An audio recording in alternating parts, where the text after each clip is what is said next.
Hey, everybody. Welcome to Daniel Davis Deep Dive, coming to you live from Washington, D.C. Is the United States about ready to get itself sucked into a war? Is it trying to get itself sucked into many wars? Do we need to fight any wars for our national security? I mean, I think that's really the bigger question here is not should we fight one, is do we need to fight one? I think the answer is going to be self-evident, but we're going to unpack that today with show favorite and my good friend Douglas Macgregor, former combat leader, highly decorated veteran, and currently CEO of Our Country, Our Choice. Doug, welcome back to the show. Sure. Nice to be here. And man, we have a lot of mess to talk about here. We were going to talk about some of the stuff about the Russia-Ukraine war and the potential for that. And we're actually going to get to that in a second, because as you mentioned just before we went on air, a lot of this stuff is really connected. But what's really at stake right now, what's really trending and hot, is that 3 American soldiers have been pointlessly killed because of a deployment in the Middle East, just around the Syrian border and in Jordan, which we've been warned about was coming for a long time.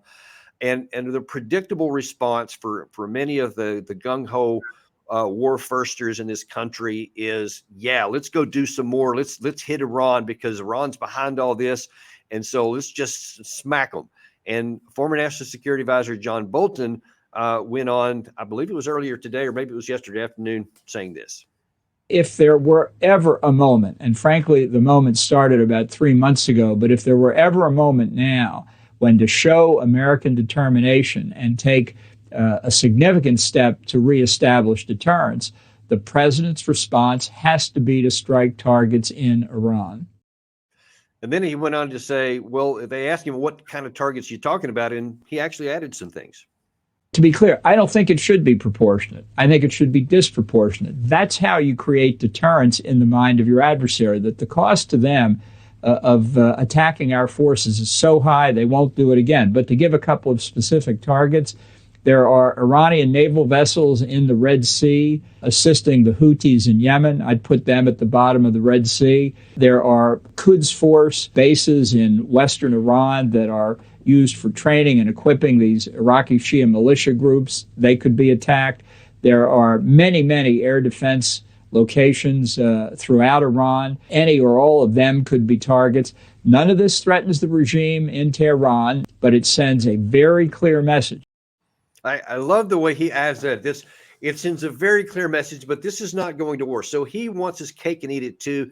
He wants to go and hit Iran in all these ways, sinking their ships, all of which are direct acts of war. He just doesn't want to have a war. What do you think about when you hear these kinds of comments? I think it's important to note a couple of things before we even touch on Bolton. First of all, the United States right now does not have any foreign policy. Our foreign policy is what Israel dictates. So we are essentially, at this point in time, an instrument of Israeli foreign policy. When Bolton was in the White House, it equated to essentially putting Netanyahu on the National Security Council staff. Whatever Bolton said was what Mr. Netanyahu wanted him to say. And that's where we are. And the ultimate goal now for many years, you and I remember this when we were on active duty, there was a concerted effort repeatedly year after year after year on the Hill to essentially bring on a war with Iran. And, you know, the argument was, well, Iran is evil incarnate, it's responsible for everything. Well, that was never true, and it's not true right now. What unites all of the Arabs in the region, and remember, the Shiite militias that he's referring to are Arabs. In Yemen, the Houthis are Arabs. The Hezbollah consists of Arabs. All of these Arab entities that are armed to the teeth are angry because what the Israelis are doing in Gaza. And we are seen as supporting it. And we are. We're essentially supporting, you know, a campaign of expulsion and murder in Gaza to drive the entire population out or kill it. And that's where we are. Whether Americans like it or not, that's what we're doing. And frankly, most Americans, as you know, aren't paying much attention. The danger now is that we are finally going to cross this line where on one side, you always had effectively weak opponents, people with no armies, no air forces, very few air defenses, no navies. We're going to cross that line into regional war, which involves real armed forces, real nation states like Iran. And Iran's not the only one. But if you strike Iran, then you bring on this regional war, which apparently is really what people want. Now, the notion that you can sink another country's naval combatants, that you can strike its forces and kill its people without compunction and without consequences is, of course, insane. This man has never been balanced. He is an instrument of Israeli foreign policy. Remember, this is the man who is named a hero of Israel or something and given $1 million for his efforts. So just turn him off because you're just listening to Mr. Netanyahu. The problem is that Mr. Netanyahu controls everything. You know, the Capitol Hill is under control because of the Israeli lobby. We have no policy. Our policy is to do whatever they want us to do. So everybody who's talking right now, whether it's Bolton or Lindsey Graham or any number of foolish people say, oh, we've got to strike Iran. They don't understand that the distribution of power in the world has changed. They're no longer dealing with weak opponents that have no recourse but to sit under the bombings and take it. If we do these things that they want us to do, we will be involved in a very large regional war that stands an excellent chance, as I've been saying for months, of destroying Israel. You know, I'm somebody that thinks Israel deserves to exist. I've always supported Israel. But I've told my Israeli friends, this is not going to work. What you're doing will produce nothing good for Israel. And this government in Israel is absolutely committed to regional dominance by Israel. And we're supposed to underwrite and support this hegemony. And the assumption is that if they can't dominate the region, they have no security. It reminds me of Napoleon Bonaparte, who kept invading country after country after country after country, finally ends up in Russia, where he's not necessarily defeated by the Russians, but by the winter and the distance and the logistics, and he loses everything. And I think that's where we're headed right now with the Israelis. They want absolute dominance. They will accept nothing less because they see that as equating to their security. And we are supposed to make this happen because they know they can't do it on their own. So again, as we've talked before, what's the next step? Next step is attack Hezbollah. Try to make it look like Hezbollah brought it on. And we go from there. And meantime, the West Bank erupts. The Gaza war is not over.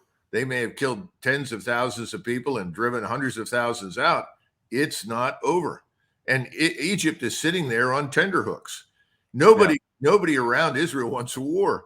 Jordan doesn't want it. Egypt doesn't want it. Lebanon doesn't want it. Certainly Assad, who is barely clinging to life, who's been targeted for destruction by Israel and as a result us for years, doesn't want it, even though the alternative to Assad was always Islamism. The most dangerous, could have gotten a lot worse. Radical Islam, Sunni Islamism. So, but now, unfortunately, it doesn't end there. I'm going to play one more tip from retired General Kellogg, who was on Fox yesterday, who also was asked on the same question, and he had a different target set in mind in addition to what Bolton said. See if you can pick out the really alarming statement he makes here. Go ahead, Gary. They have to do what I would call super escalate. They have to take it to a level that everybody's uncomfortable, including those in the Situation Room, where you go to a level you say, okay, this isn't a gamble. It's a risk, and we understand the risks involved.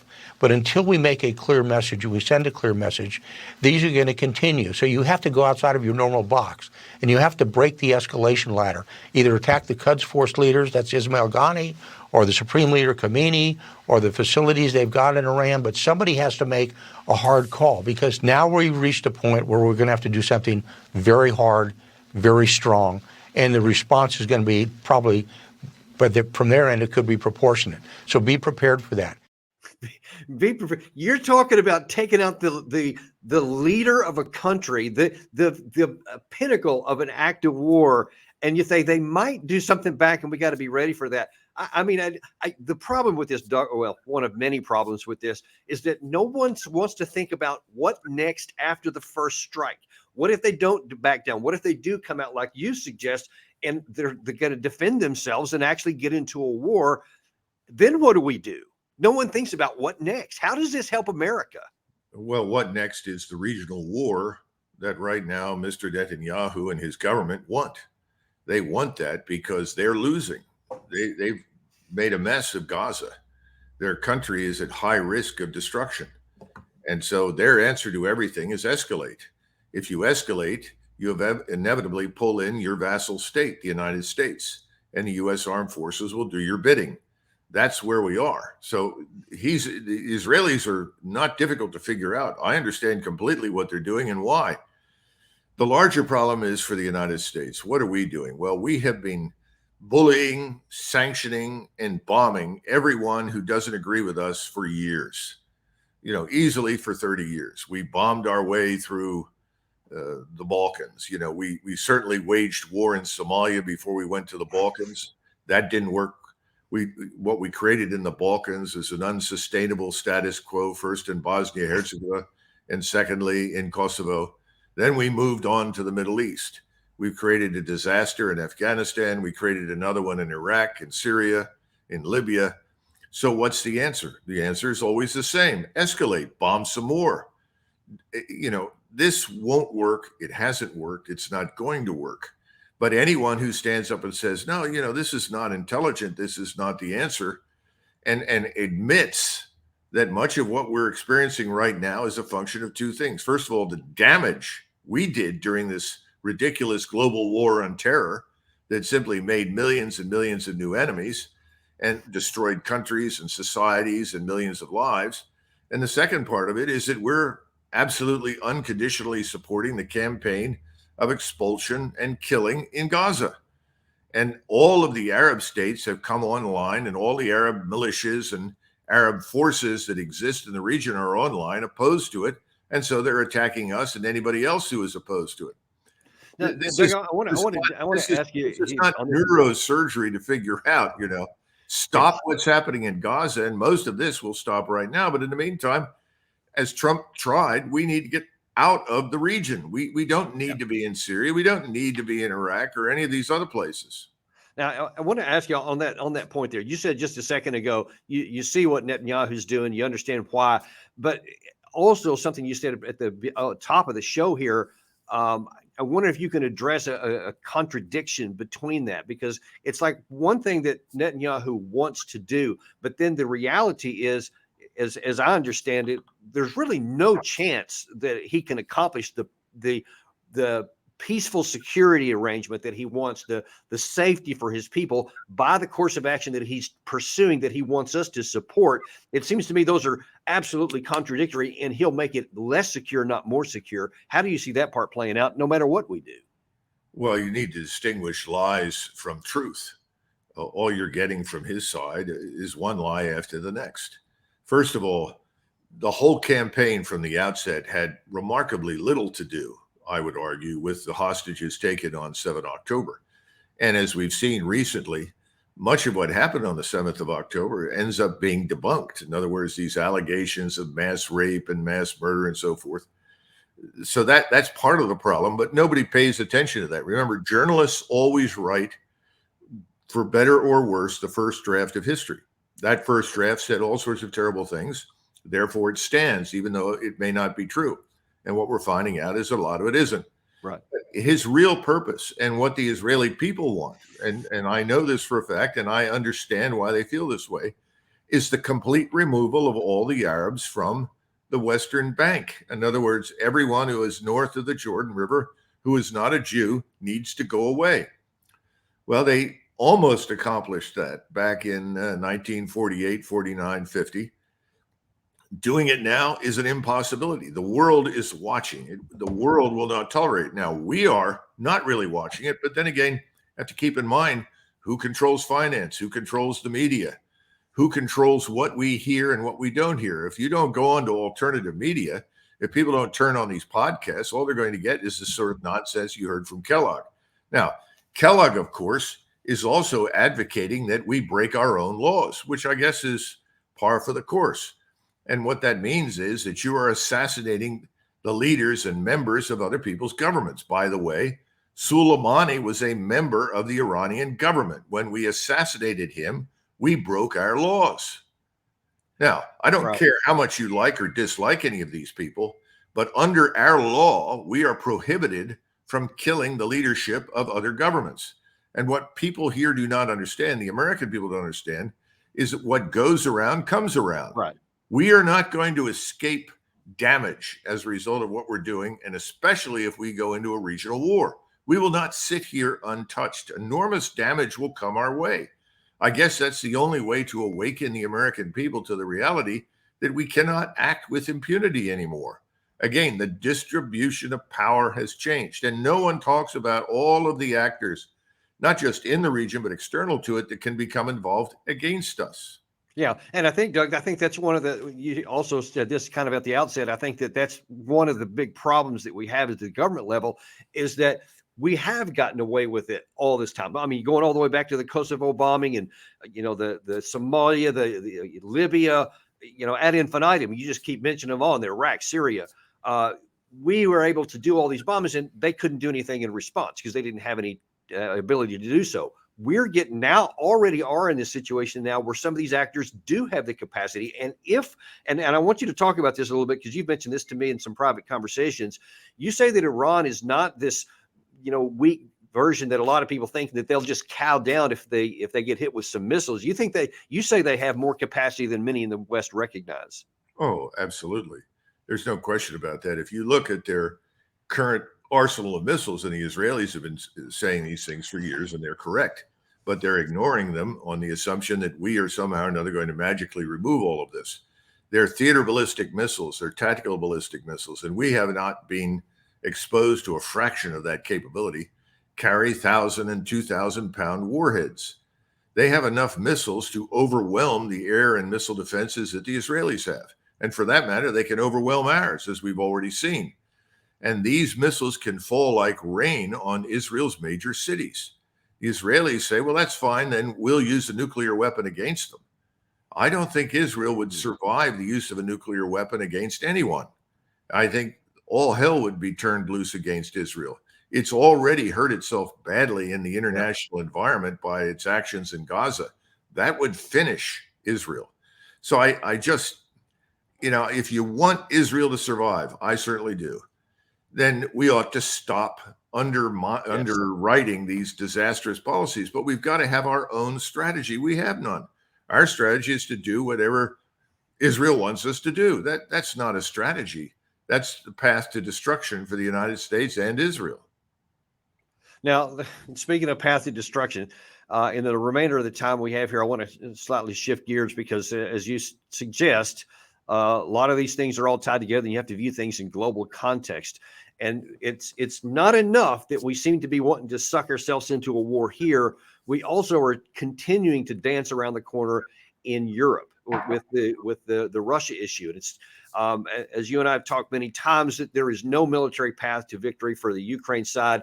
The most rational humanitarian thing we could do for Kiev would be to try to help them find a negotiated settlement to end that war and get it done with as soon as possible. Instead, we seem to be wanting to go more. So there has been some reports here of late that I think it's come from Sweden, it's come from NATO itself, and recently from the British Minister of Defense, that we are getting ready, and we're in the pre-war, they call it, state right now. We have to get ready because war with Russia is coming. And so now then we have this, I believe it's called Steadfast Defender going on right now. We have this clip from one of our admirals in the area, and here's what he has to say about what's at stake. Exercise Steadfast Defender is the largest NATO exercise in decades, with 90,000 personnel taking part from all 31 allied nations and Sweden. In this moment, where we face the most dangerous and unpredictable security environment, Steadfast Defender sends a clear message. NATO is capable, modern, and if required, we are ready to defend every inch of Allied territory. I'm honestly so tired of hearing that clear message nonsense that we keep saying. But you see, they said it. Both Bolton and Kellogg said it. Now here, this guy's saying it. Everybody wants to always talk about a clear message, but the message on the other side, I think, is very different. Because I wonder if you can just talk for a second. What this message that Putin receives when he sees NATO doing this stuff and having this large operation, what is that likely to cause on his side? Is it going to cause him to back down? Is it going to cause him to say, well, I better not go into NATO? Or might it have a different action? Well, keep in mind that we have failed miserably in Ukraine. We can't even win the so-called proxy war. You have 500,000 Ukrainian dead, and that number continues to climb. Probably 500,000 or more casualties. What number of those are so severely wounded that they'll never return to normal lives? I don't know, but they don't have the right medical support structure.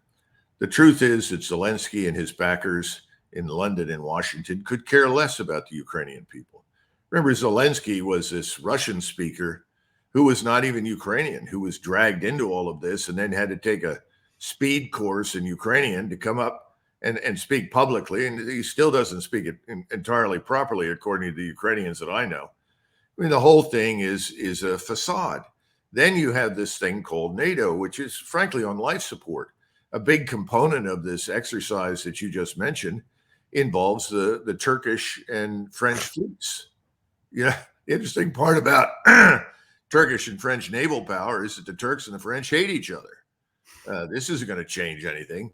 And again, we've been bribing the Turks to stay out of the Israeli conflict. I don't think it's going to work. Eventually, they're going to come in, but we just bribed them by saying, you know, let Sweden and join finally, and we'll go ahead and give you F-16s.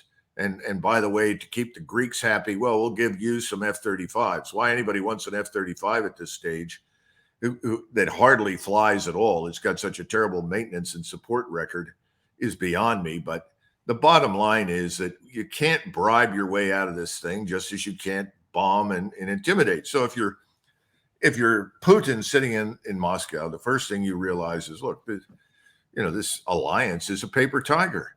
There's no unity of effort. There's no unity of command. There's only the United States pushing vassals, to do something that they otherwise would not do. And they do this by inducing fear. Putin has no wish. And by the way, no one in their right mind would want to occupy Europe. Look at Europe. It's a catastrophe. Right. Wokeness has destroyed everything. Our policies have destroyed their economies. He wants to go over there and manage that mess? No, he's got a healthy country. He has a healthy society. He's got very effective armed forces. He's demonstrated that he can't be bullied. He's demonstrated he can't be conquered. That was his point. He's done that very well. In the meantime, more and more millions of Ukrainians are being killed. We got 3 million Ukrainians in Poland. And the government is talking about, well, we need to embrace them and everything else. The Poles want them out. Right. They don't want to embrace them anymore. It's hurting Poland. The whole thing is a disaster. And then when you look at poor Finland and Sweden, there are no Russian armies poised to invade. There are no missiles. Why would they want to? But we are moving equipment, and I fear missiles and other things into northern Finland and Sweden along the Arctic Circle with the goal, I guess, of further intimidating and angering Russia. The thing that does worry me, even though Putin has exercised incredible restraint, is that at some point the Russians say, the hell with this. These people don't get it.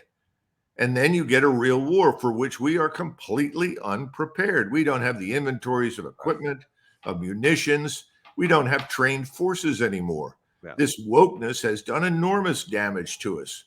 We have forces that really don't want to fight. They're happy to push a button and send a missile somewhere, but beyond that, nobody wants to fight. We have got to get out of this. The only way we can get out of it is to get rid of the people in Washington. And it's not a question of Joe Biden. It's not a question of just one new president. And by the way, all the presidents seem to be hostage to this Israeli policy in the Middle East. They're all signed on for the stupidity, the mass expulsion and murder in Gaza, and doing whatever they have to curry favor with Israel, which is insane. This makes no sense. We have no interest in going to war with anybody right now. We have an interest in closing the border and expelling the illegals, millions of them, somewhere between 20 and 30 million.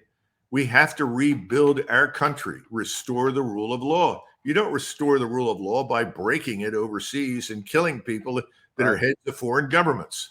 But, we've always heard about this rule-based order. The rule-based order must prevail. Whose rules? Who are we kidding? The rules-based order is a joke. It is worse than hypocritical. It's criminal. It's nonsensical. We don't So follow it America anyway. got to get organized, and they've got to step up and say, this is what we want. We don't want what we're doing. No one is doing that. There are no one running right now will stand up and say that. That is the problem. In the last few minutes that we have here, you mentioned Turkey and these F-16s. I want to show you a bit of a report where somebody was talking about a couple of aspects of this. And I want to ask you a question on the backside, because I think that this kind of trails into, again, the absence of a strategy to coordinate anything. Gary, play that clip. Turkey was actually part of the program to manufacture the F-35s. Components of that plane were being made in Turkey. Then President Recep Tayyip Erdogan decided to buy Russian anti-aircraft missiles, S-400s. America strenuously objected, saying that Turkey's using S-400s would compromise NATO air defenses. America threw Turkey off the F-35 program, cancelled Turkey's purchase of F-35s, and then Turkey applied to buy the F-16s. So it seems contradictory to me. If we said, hey, we made a big issue, I remember that because Turkey was going to buy S-400s from Russia to have the F-35s, that was going to cause, a potential vulnerability that could be exploited at the wrong time. And so we said no F-35s, but now that here's a hell of a lot of F-16s. What's the difference, whether it's F-16 or F-35? If they have the S-400 air defense system, it's still going to be a vulnerability to us, but we seem to not care anymore. Well, the alliance systems, whether in Europe or anywhere else in the world, including Japan and South Korea and so forth, as well as in the Middle East, the alliance systems, the partnerships that we have strategically are all designed to provide a market for our weapons. That's what they're there for.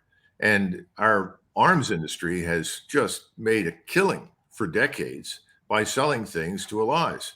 Now, we've got several problems. First of all, our technologies, our equipment, particularly in the air and missile defense business, have not performed well in Ukraine. And this was one of the suspicions that the Turks had, that perhaps they were not getting the best solution for their dollars. Now we're trying to bribe them to get back on board with us and stay out of the war in the Middle East by giving them these F-16s. It's all a stopgap measure. Everything, Dan, is falling apart.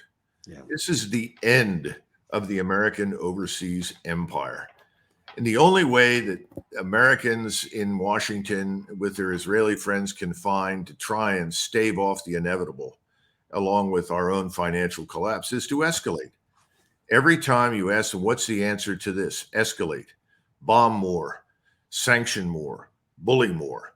This is coming to an end. As we said at the very beginning, we are reaching the end of this process. We're now going to start confronting real nation states with real armed forces, and they're going to say no. They already are. And meanwhile, in the financial system, Russia now has chairmanship of the BRICS. It came about this January. Russia is leading the charge to peg their currencies, and they're members of BRICS, and all who want to join it, and there are about 84 nations interested right now, to gold. Now, no one's paying attention to the financial markets. I saw something yesterday. Somebody finally pointed out the Chinese that have been gradually offloading or selling our U.S. treasuries are now increasingly selling more and more. The bond market is the critical indicator of where we're headed right now. And everyone thinks, well, we just print more money. We've reached that limit. We're not going to be able to do that. So we have Armageddon on the financials in the financial sector. We have an extraordinarily weak economy. We have almost no manufacturing sector. The same thing is now increasingly true in Europe. Just look at Germany. Yeah. So what are we going to do to employ people? How are we going to regain our former prosperity? And what's the true basis for our military power? It's always been economic. Right. And we can't recruit for the military. No one wants to serve in it. Now, I say, sure, there are people who will serve in it, but they're mostly coming in right now with the wrong motivations. Yeah. And in many cases, the Congress doesn't care. They don't care whether or not these people are Americans. They're just filling slots. That tells you about the contempt that they feel for the U.S. Armed Forces and the people in it. So I just see nothing good happening We're headed So let down me it. ask you, because man, I couldn't agree with you more on this, and I think it's self-evident that the trends are going where you say it, really across the board. There's just always this almost unsubstantiated belief that, well, we're Americans, so it won't really happen that bad. But that's running out, because that's the spin that's about to hit to reality. If you could tell President Biden right now what to do, or whoever may win in November, what could we do to check this slide if you were given the ability to have some power? The first thing you have to do is immediately tell Israel that either they stop their operations in Gaza or we will end our support for them. That's vital and essential. We need to put this to bed Agreed. quickly. That's the real catalyst for the regional war. The second thing is we need to get those American soldiers and airmen, sailors, Marines, whatever, who are sitting in Iraq and Syria, who are just targets at this point, Yep. that haven't even been up against the real capabilities that are arrayed against them, and get them out of there before they're killed pointlessly. And idiots in the United States, and I hate to say idiot, but I can't come up with a better word right now, who think that bombing more will solve something. We got to get them out of there before that's the solution again. Oh, we have to punish Iran. It's, we have no memory for the past. There's no sense of history. We see everything through the lens of the immediate. And we always assume that whatever we do is right. We haven't been right for decades. That's our problem. So you've got to do those things right away. And at the same time, you need to have 40, 50, 60, 70, maybe 80,000 troops on the border. We've got to face the fact that inside our own country, our rule of law has broken down. Just look at these reports that came in over the weekend of the lawlessness and violence in Washington and in Maryland. I mean, why is this happening? There's no rule of law. Yeah. Who wants to be a policeman? I mean, my goodness, a policeman who tries to do his job is in more trouble than the criminal who's breaking in or murdering. It's crazy. So, these things have to stop. And then the question is going to be, who's going to be able to make that happen? And that's what people like what you do with Our Country, Our Choice, channels like ours, we're bringing the truth. This is what needs to happen. And we are desperately looking for someone with the guts and the intelligence and the wisdom to actually make it turn into policy. And we're going to keep holding people's feet accountable and their feet to the fire on this, and until something happens. Because if it doesn't, Doug, I'm afraid what you've feared is going to come upon us, where it's going to be imposed on us from outside, and then we'll be in a reaction mode. And the cost will be very, very high to do that, to get back to some sense of normalcy. But thank you very much for coming on the show again today, Doug. We always value your insights very highly, and we're going to continue to track this situation as we go forward. Thanks for joining us today. Thank you, Dan. And thank you guys for joining us too. We're actually, with the second of Doug's comments there about what needs to get fixed is to get our troops out of Iraq and Syria. We're going to be back at 12:30 today, talking specifically about how to do that. So you'll want to join us for that. Be sure to like and subscribe and to share with your friends, because we remain unintimidated and uncompromised to bring you the information that you need, the truth, no matter what anybody else is saying out there, because you deserve to know it. Thanks, and we'll see you on the next episode of Daniel Davis Deep Dive.